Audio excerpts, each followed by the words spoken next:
julle toe met 'n vraag.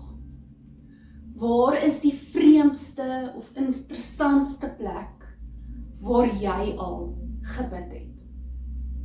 In die badkamer, in die verkeer, dalk binne in 'n winkelsentrum, of dalk emosioneel, waar in jou lewe jy in 'n moeilike plek was en jy kon geen ander uitkoms sien as om na die Here toe te dra en vir hom hulp te vra nie. Nou in die Bybel is ek definitief seker, julle sal saam met my stem as ons sê, die vreemdste plek wat ons van gelees het, wat iemand tot God gebid het, was in die maag van 'n vis. Ja, Jona. Ons kyk vanoggend na Jona en wat ons by Jona kan leer in hierdie tweede hoofstuk.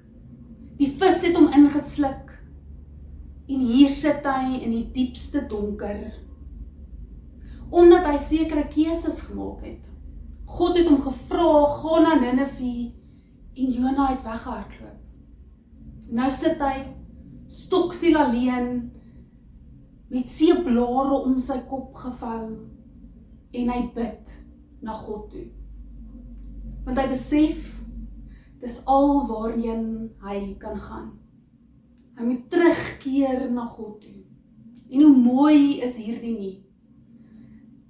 Dis ook interessant om te kyk na wat se tipe gebed hy bid.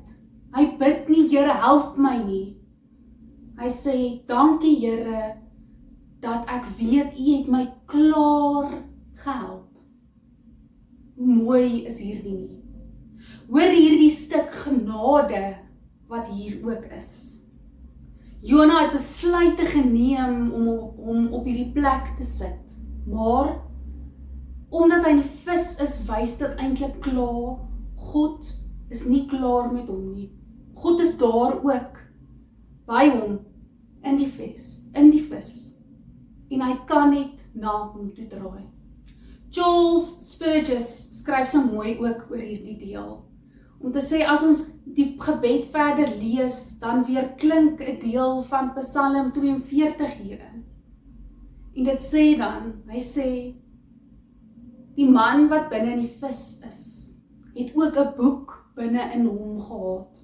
Hy het die woorde van God binne in hom gehad, om aan vas te kan hou en om te kan bid. Hy het nie 'n Bybel daar gehad wat hy kon oopslaan nie, maar deur die deurgeleefdheid van die boek, die woorde van God wat in hom geleef het, kon dit die woorde geword het, wat hy God mee aangeroep het.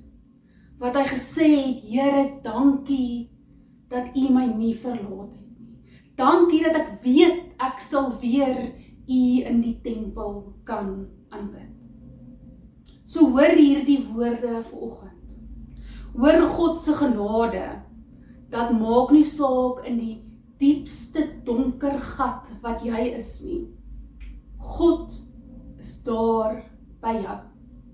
Hy sal jou nooit verlaat nie. Al wat jy moet doen, is na hom toe draai en sy genade ontvang. Maak nie saak hoeveel keer nie. God se genade is groter, wyter en dieper as wat enige van ons ooit sal ervaar.